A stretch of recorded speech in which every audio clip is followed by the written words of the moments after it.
Smoke still clung to Ophelia's hair when her father sold her. It lived in everything now.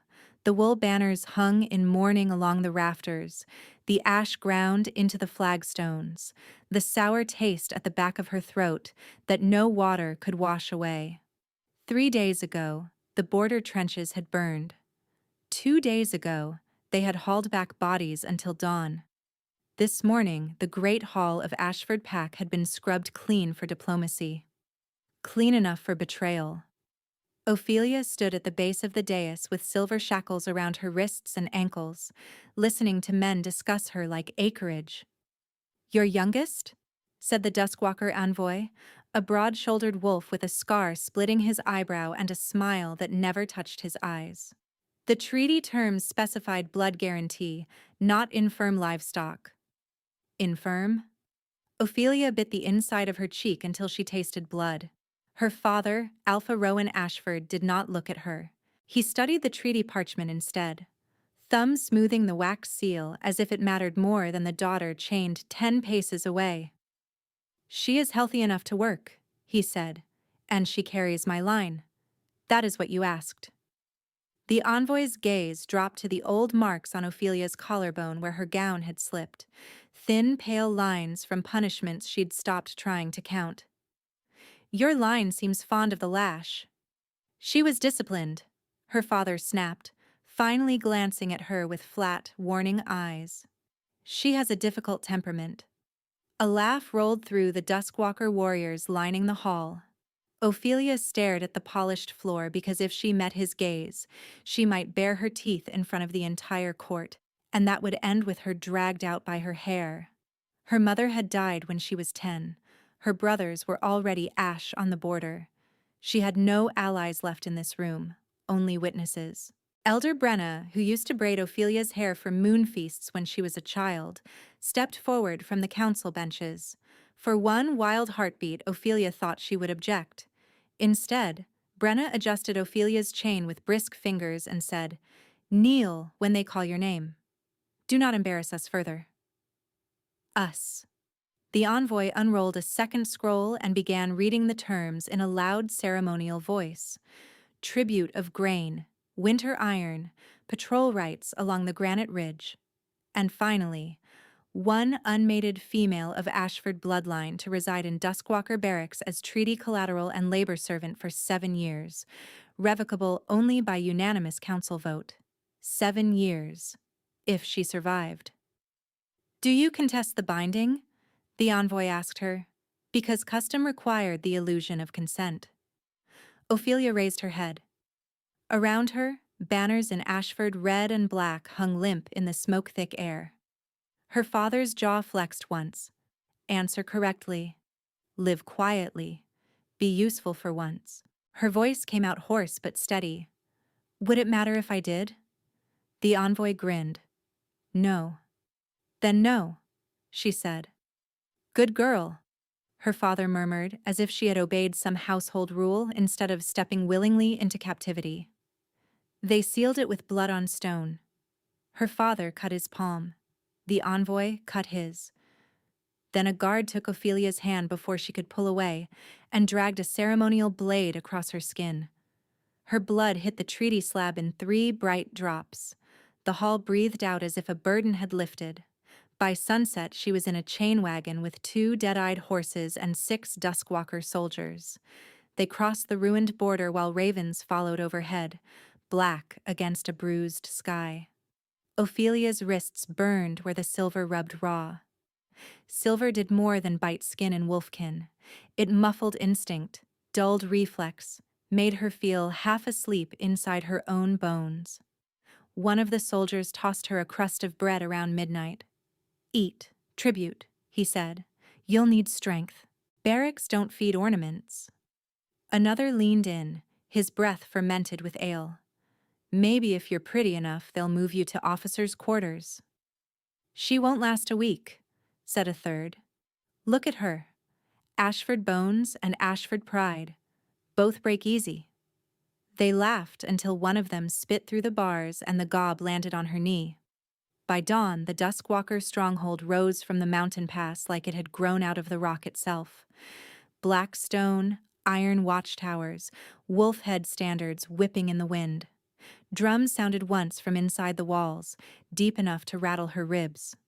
The gate opened. She was hauled out by her chain and marched across the courtyard, while soldiers, servants, and stable hands stopped to stare. Someone called, "Tribute, bitch!" Someone else, "Careful, she might carry plague." A woman in healer green looked away when Ophelia met her eyes. They brought her to a long barracks hall that smelled of sweat, wet leather, and old blood. A quartermaster with ink-stained fingers and no patience read from a slate without looking up. Name: Ophelia Ashford. He snorted. Drop the pack name. You forfeited it at the gate. She said nothing. He tossed her a rough brown dress and a thin blanket. You scrub floors, carry water, clean latrines, and do what assigned. Curfew at moonrise. Speak when spoken to. Run, and the hounds bring you back in pieces. A guard unclipped one chain from her ankles, but left the silver cuffs at her wrists, linked by a short span that forced her arms close to her body. Humiliation by design. As dusk bled into night, she knelt near the hearthstone with a bucket and rag, scrubbing muddy boot prints while men drank and shouted over dice games. Her shoulders ached, her stomach cramped with hunger. Every now and then a boot nudged her ribs because she hadn't moved quickly enough. "Tribute," barked one, snapping his fingers for more ale as if she were born to serve him. Near the center table, a thick-necked guard named Harrow, she'd heard the others call him that, watched her with heavy-lidded eyes and a predator's patience. When she bent to lift a spilled jug, he hooked 2 fingers in the back of her dress and yanked hard enough to jerk her upright. "Look at this," Harrow drawled to the room, pulling her closer by the chain between her cuffs. "Ashford sends us damaged goods." "Leave off," muttered a younger soldier beside him. Harrow ignored him. With a vicious little grin, he tore the shoulder seam of her dress. Cloth ripped down to her ribs. Cold air hit skin that had only ever been shown in pain. Old lash scars crossing her back in pale raised lines, a map of punishments delivered by her own pack. Laughter exploded around her.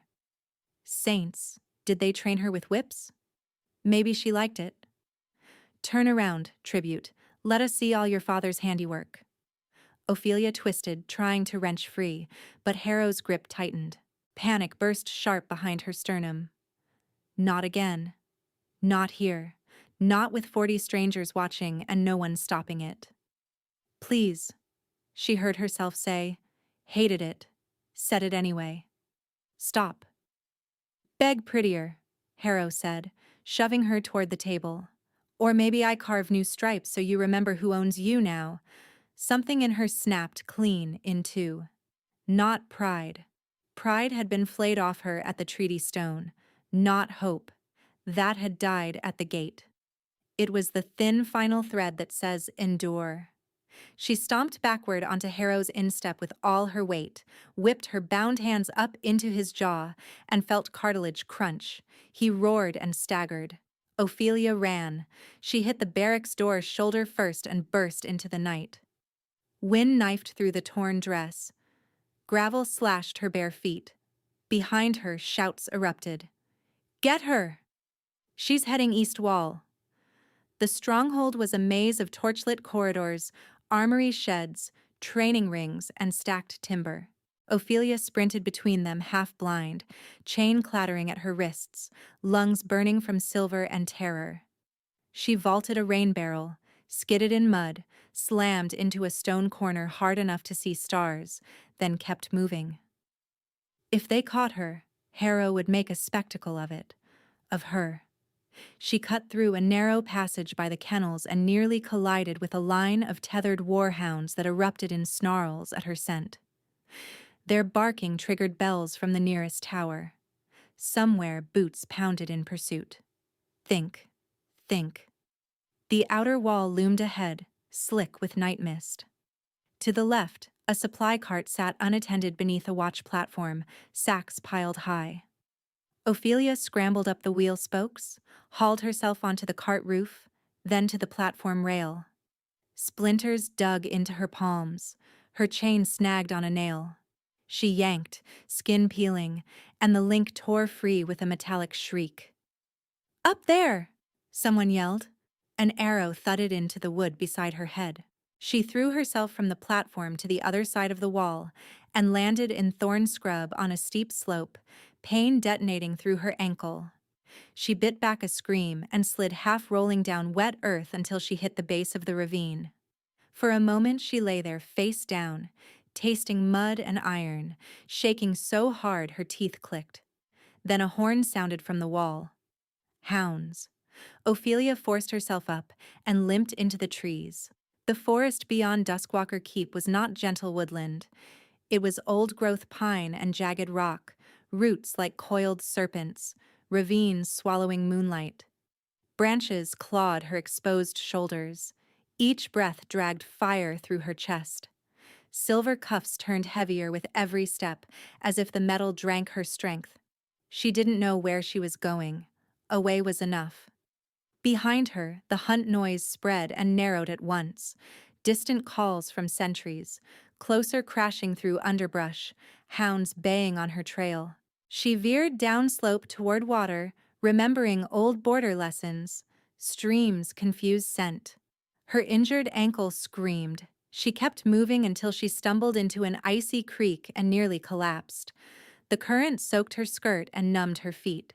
She followed it upstream, weaving between boulders, listening for pursuit over the water's rush.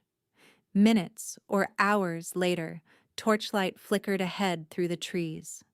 She froze. Figures emerged on the opposite bank. 3 Duskwalker soldiers in dark leathers, spears slung, cloaks damp with mist. Scouts. Maybe patrol. Not Harrow's drunken pack. These moved with disciplined silence. Ophelia spun to retreat and slammed into a chest like a stone wall. Hands caught her upper arms, firm, uncruel. She looked up into a face shadowed by hood and rain, all hard lines and storm-gray stubble. A soldier's insignia marked his collar. Low rank, nothing special. But the power rolling off him struck her like stepping too close to lightning.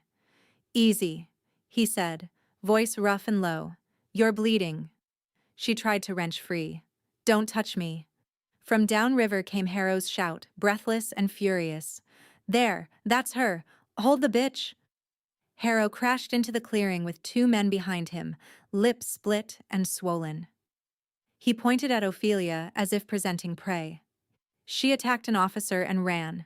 Strip search her for stolen steel. The hooded soldier's grip tightened a fraction, then eased when Ophelia flinched. He turned his head slightly, enough for torchlight to catch one cheekbone and a scar at his jaw. "She's in restraints," he said flatly. "What steel?" Harrow stalked closer, still panting. "Doesn't matter. She needs reminding." He grabbed the torn edge of Ophelia's dress and ripped it wider across her back before anyone could stop him. "See what Ashford sent us?" Broken tribute. Silence cracked open. The hooded soldier went utterly still. Then Ophelia watched his irises flood from iron gray to molten gold. A sound tore out of him, deep, feral, unmistakable. Not a man's anger. A wolf's claim. "Mate." The word hit her like a physical blow. Heat surged beneath her sternum, wild and impossible, and some invisible thread snapped taut between them so suddenly she forgot how to breathe. Harrow recoiled. The other soldiers stared. The gold-eyed stranger bared his teeth. Not at her, at all of them, and the night itself seemed to brace. Harrow's bravado died first. He took one stumbling step back, hand still clutching the torn fabric at Ophelia's shoulder, and the gold-eyed soldier moved with a speed that looked like violence stripped to instinct. He caught Harrow by the throat and slammed him against a pine trunk so hard bark split. "Take your hand off her," he said, not shouted. Worse, spoken in a tone so controlled it shook the air around it. Harrow's fingers opened at once. Ophelia's dress slipped from his grip.